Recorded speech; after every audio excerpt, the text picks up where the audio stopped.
Hi Megan, I'm taking a look at your draft. Front page looks good. So as we went over in class, make sure that your abstract's on its own page. So here you're going to put insert page break, make it a new page. Take the title off of this so it just looks like that. The title's going to go here, like that. And this first line is going to be like that. So, and the sample, not the sample, the exemplar lab report has been reformatted to look just like this, so it looks correct. Okay, as you know, like any other video, I'm going to kind of, it'll be quiet at times as I'm reading.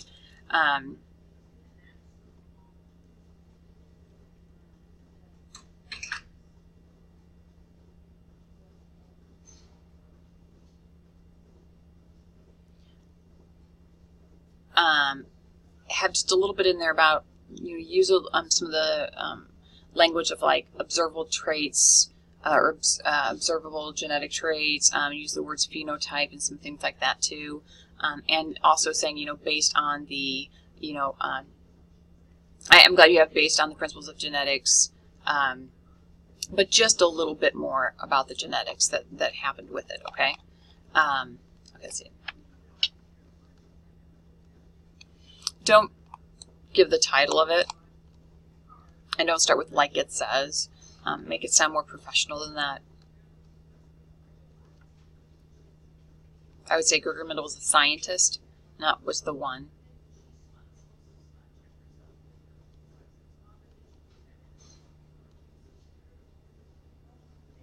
Okay, don't talk about Punnett squares until you get down to Reginald Punnett.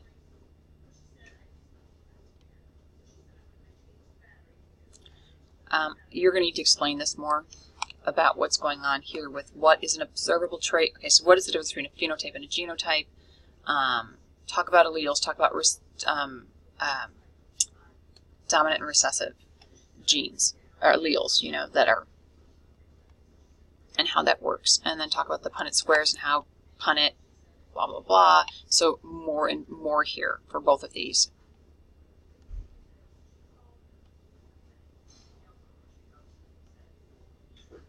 And I wouldn't say my boyfriend, Sean. I would just give his name. Okay. Now, we had to pick. You did. And talk about the fact that you're choosing, again, use more, not again, sorry, I was saying this to somebody else, so for me it's again because I said it earlier. Use more scientific language. Use more concise and precise writing. Less casual, less conversational. And talk about the fact that, you know, you chose 3 phenotypes or 3, hold on one second, I've got to take this call. Okay, sorry about that. All right, and then, so talk about the fact that, you know, either you chose 3 observable genetic traits that you did not have in common, et cetera, et cetera, et cetera. So a little more explanation there. For materials and methods, here's where you're going to talk about, again, stop saying my boyfriend Sean, just use, you know, his name first, last, and how you went and how you gathered your materials, so that, you know, I obtained images or photographs or digital images, or however you want to talk about it, of the following traits from Sean so-and-so and from his parents, you know, and go ahead and go through all of that like this.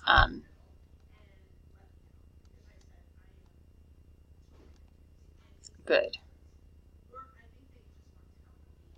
So have one paragraph about gathering your materials, have the other paragraph about how you ran the Punnett squares, and a little more clarity about the Punnett squares.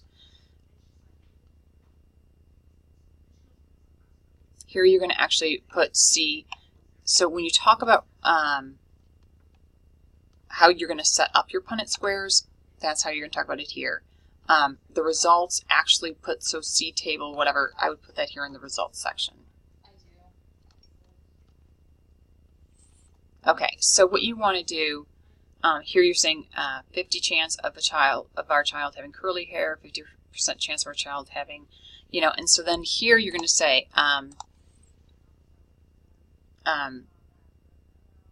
talk about, I know you say 50% for each trait, but really talk about each one separately, simply because it is a lab, and even though it seems redundant, that's how you should do it. So lengthen that out a little bit. But overall, I think you're doing a good job with it.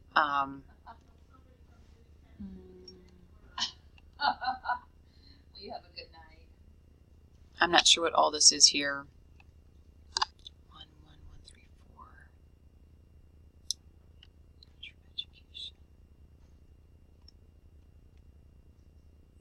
4. Okay.